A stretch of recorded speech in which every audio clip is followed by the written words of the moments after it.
तो चलिए आज भारत के शिक्षा के हाल पर एक नज़र डालते हैं। 2024 की जो ताज़ा रैंकिंग आई है, उसके आधार पर हम देखेंगे कि कौन सा राज्य पढ़ाई लिखाई में कितना आगे है और कौन पीछे। तो सबसे बड़ा सवाल, भारत का सबसे पढ़ा लिखा राज्य आखिर है कौन सा? और इस लिस्ट में बाकी राज्यों का क्या हाल है? आइए इन्हीं सवालों के जवाब ढूंढते हैं। अब इससे पहले कि हम रैंकिंग में गोता लगाएं, एक छोटी सी बात समझना बहुत जरूरी है। साक्षरता दर मतलब लिटरेसी रेट, ये आखिर है क्या? इसका मतलब है 7 साल से ज्यादा उम्र के वे सभी लोग जो सिर्फ अक्षर पहचानते नहीं बल्कि किसी भी बात को समझकर पढ़ और लिख सकते हैं। ठीक है, तो अब सब कुछ साफ है। चलिए रैंकिंग शुरू करते हैं। और जैसा कि अक्सर होता है, शुरुआत करेंगे हम नीचे से। इस सेक्शन में हम उन राज्यों को देखेंगे जो साक्षरता की सीढ़ी पर अपनी नींव मजबूत कर रहे हैं। तो सबसे निचले पायदान पर 20वें नंबर पर है बिहार, लगभग 61% लिटरेसी रेट के साथ। ये हमें एक बेसलाइन देता है कि अभी काफी काम बाकी है। ठीक इसके ऊपर 19वें स्थान पर है राजस्थान, जहां असली चुनौती गांवों तक अच्छी शिक्षा पहुंचाने की है। और फिर 18वें नंबर पर आता है मध्य प्रदेश, जो करीब 69% की दर के साथ धीरे धीरे सुधार की तरफ बढ़ रहा है। चलिए अब थोड़ा और ऊपर चलते हैं। यहाँ जो राज्य हैं उनमें एक कॉमन बात है, लगातार कोशिश।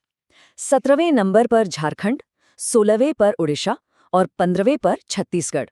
इन तीनों को देखकर लगता है कि भले ही स्पीड थोड़ी धीमी हो, लेकिन सुधार की गाड़ी सही ट्रैक पर है।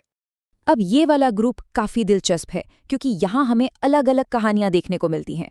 जैसे 14वें नंबर पर असम, जो अपने क्षेत्र मतलब नॉर्थ ईस्ट में काफी अच्छा कर रहा है। फिर 13वें पर आंध्र प्रदेश है, जो लगातार बेहतर हो रहा है।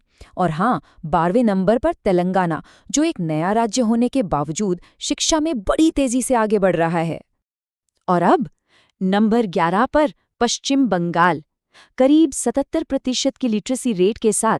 ये राज्य तो भाई ऐतिहासिक रूप से ही शिक्षा और कल्चर का गढ़ रहा है। ये एक तरह से नीचे के और बीच के राज्यों के बीच का पुल है। ओके, तो अब हम उस जोन में एंटर कर रहे हैं जहां असली मुकाबला है। ये वो राज्य हैं जो टॉप पर आने के मजबूत दावेदार हैं। इन्होंने शिक्षा में वाकई कमाल का काम किया है। यहाँ से लिस्ट और भी इंटरेस्टिंग हो जाती है, क्योंकि अब हम 80% के क्लब में आ गए हैं। 10वें नंबर पर हरियाणा। यहाँ के तेज विकास का असर साफ साफ शिक्षा पर भी दिखता है। 9वें पर कर्नाटक, जो भारत का IT हब है और इसका फायदा एजुकेशन को भी मिला है। और 8वें पर पंजाब, जिसकी खास बात यह है कि यहाँ गांव और शहर दोनों जगह शिक्षा का स्तर काफी अच्छा है। अब हम टॉप 5 के बिल्कुल करीब हैं। 7वें नंबर पर गुजरात, एक इंडस्ट्रियल स्टेट जिसने एजुकेशन पर भी फोकस बनाए रखा। 6ठे पर तमिलनाडु, जो हमेशा से ही अपनी शिक्षा व्यवस्था के लिए जाना जाता है। और 5वें नंबर पर आता है महाराष्ट्र। यहाँ मुंबई और पुणे जैसे बड़े शहरों का साक्षरता दर को ऊपर खींचने में बहुत बड़ा हाथ रहा है। और चौथे नंबर पर हिमाचल प्रदेश, ये सच में काबिले तारीफ है। सोचिए, एक पहाड़ी राज्य और लिटरेसी रेट लगभग 86%। इसकी सबसे बड़ी वजह, इन्होंने ये पक्का किया कि स्कूल हर गांव तक पहुंचे। ये एक शानदार मॉडल है कि मुश्किल हालात में भी क्या कुछ किया जा सकता है।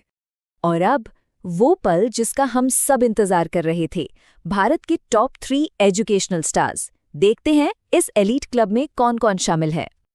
ये स्लाइड देखिए, ये बार चार्ट अपने आप में पूरी कहानी कह रहा है। आप साफ देख सकते हैं कि ये 3 राज्य बाकी सबसे कितना आगे हैं और इनके बीच का फासला भी कितना कम है। मुकाबला एकदम कांटे का है। तो तीसरे नंबर का ताज जाता है उत्तराखंड को, करीब 87% की दर। ये दिखाता है कि पहाड़ी चुनौतियां भी अच्छी शिक्षा के रास्ते में नहीं आ सकती। और रनर अप यानी दूसरे नंबर पर है देश की राजधानी दिल्ली। लगभग 88% लिटरेसी रेट के साथ दिल्ली ने दिखाया है कि अच्छी सुविधाएं और शिक्षा साथ साथ कैसे चल सकती हैं। तो अब सिर्फ एक नाम बचा है।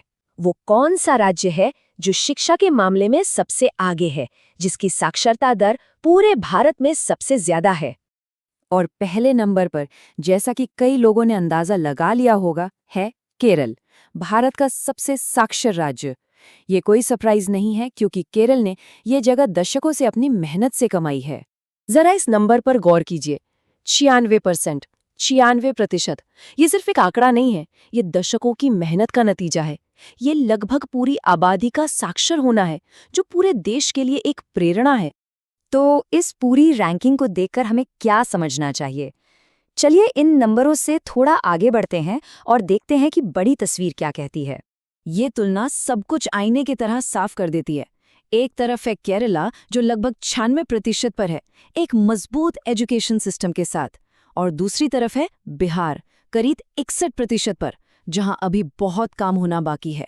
ये हमें दिखाता है कि देश के अलग-अलग हिस्सों में शिक्षा का स्तर कितना अलग है। तो इस पूरी बातचीत से 4 बड़ी बातें निकल कर आती हैं। पहली, केरल का कोई मुकाबला नहीं, वो लीडर है। दूसरी, दिल्ली और उत्तराखंड ने एक अलग ही टॉप लीग बना रखी है। तीसरी, बीच के कई राज्य हैं जो लगातार अच्छा कर रहे हैं।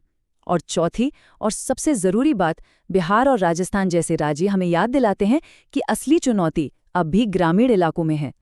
तो ये पूरी कहानी हमें एक बहुत बड़े सवाल पर लाकर खड़ा कर देती है। जो केरल ने कर दिखाया है, वो पूरे देश में कैसे हो सकता है? आखिर सभी राज्यों के लिए 90% से ज़्यादा साक्षरता का लक्ष्य हम हासिल कैसे कर सकते हैं? ये एक ऐसा सवाल है जिस पर हम सबको सोचना चाहिए।